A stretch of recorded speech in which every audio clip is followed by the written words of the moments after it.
Shalom shalom, Yesu ashimwe, ndabaramukije mwese abazinduka tugasenga mu gitondo, buri wese n'igihugu aherereyemo. Shalom, ndabashuhuje, muri kumwe nanjye Mwami Benezeri, karibu dusenge.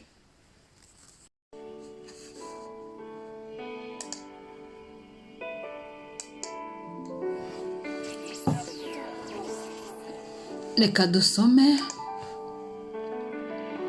Luka igice cya 2 umurongo wa 36 tugere kwa 37. Haravuga ngo, hariho umuhanuzikazi witwaga Ana mwene Fanuweli wo mu muryango wa Asheri, yari umukecuru wa kera. Amaze gushyingirwa yamaranye n'umugabo we imyaka 7, noneho amara imyaka 94 ari umupfakazi. Yahoraga mu rusengero aramya Imana, yiyiriza ubusa, asenga ku manywa na nijoro. Amen. Ahantu ngira ngo turebe ni kuri umurongo wa 37 havuga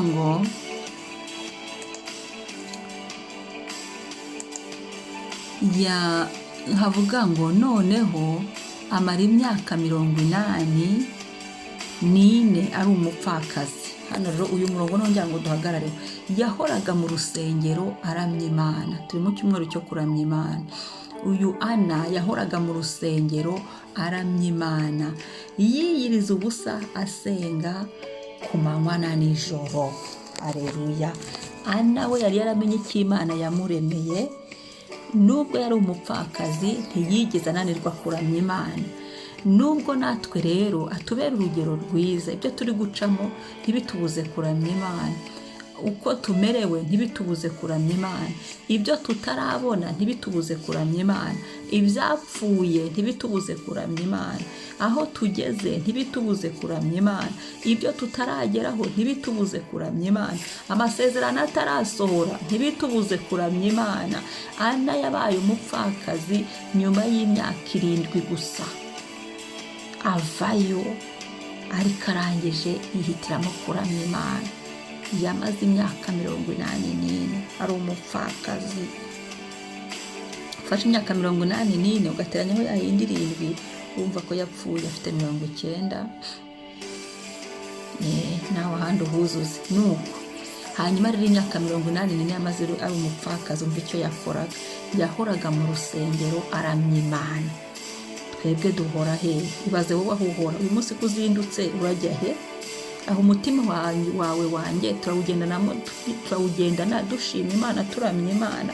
Aho ubuzima bwacu bubereyeho kuramya Imana, aho kuba Imana iduhaye kubaho ibiduhereyeho kugira ngo turamye Imana, cyangwa se hari ibindi?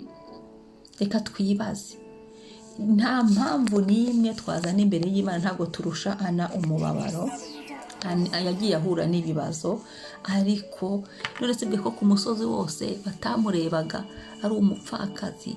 Wibwiye ko nta bibazo yahuye nabyo, nubwo Bibiliya itabitubwira neza ubuzima bwe bwose, ariko hari ubuzima Ana yabayeho kuko yari ari ku isi ahandi bibera, ariko ntibyamubujije kuramya Imana.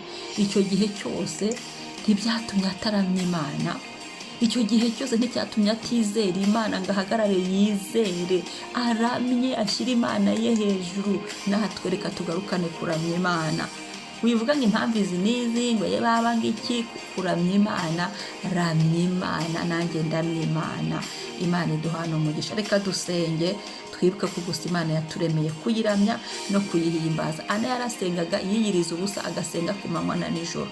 Se twebwe turi kwiyiriza ubusa tugasenga muri iki gihe, muri iyi minsi, muri iyi myaka, muri iyi sezo, muri iki gihe Imana iduhagaritse turi kwibuka gusenga cyangwa twarabitaye. Imana idutabare. Garukana kuramya Imana muri wowe, nanjye garukane kuramya Imana. Amasengesho atwuzure, ariko amasengesho arimo ijambo ry'Imana.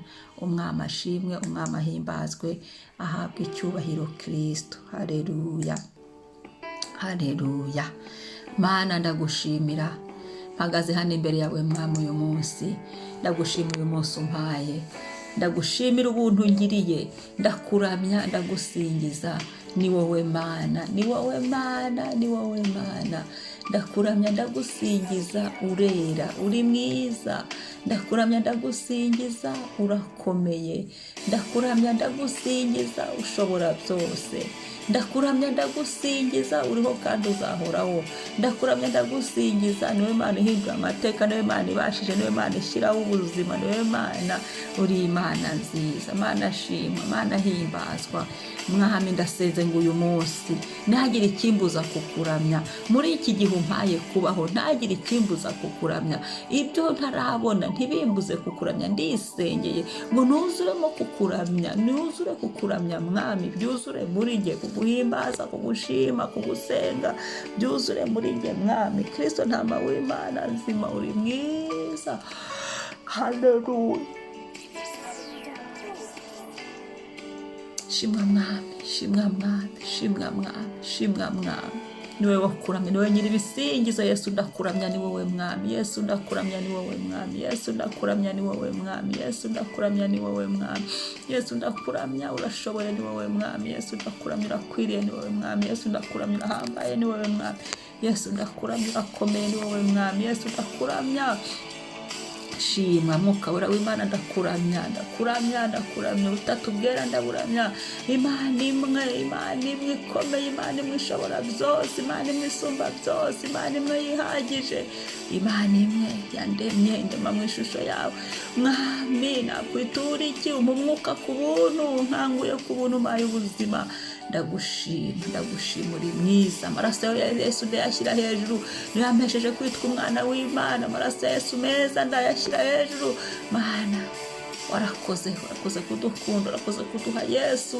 Mwami bituma nkuramya, bituma nishima, bituma nezerwa ko mfite amaraso ya Yesu, igiciro cyinshi, igiciro cyinshi. Shimwa Mwami, himbazwa Mwami, niwubahwe Mwami, none n'ibihe bidashira. Uyu munsi mwatuyeho umugisha, uyu munsi ngende nkuramye, uyu munsi nkuririmbire, uyu munsi nibuka amashimwe, nibuka aho wankuye, nibuka aho ungejeje, nibuka ibyo wakoze ibya kera n'ibyavu, nibuke kuri mwiza, nibuke kuhambaye, nibuke kushoboye, nibuke iminsi ya kera. Nkuramye Mwami, umutima wanjye ukuramye, ubuzima bwanjye bubereho kukuramya, imibereho yanjye ibereho kukuramya Mwami. Uyu munsi ngende nkuramya kubw'icyubahiro cyawe. Urakoze Mwami, ndagushimiye, ndaguhimbaje, ni wowe Mwami. Singizwa, singizwa, singizwa, shyirwa hejuru none n'iteka ryose. Amena, amena, haleluya. Shimwa Mwami, ibisingizo ni ibyawe, ni ukwiye kuramywa. Haleluya, haleluya, haleluya.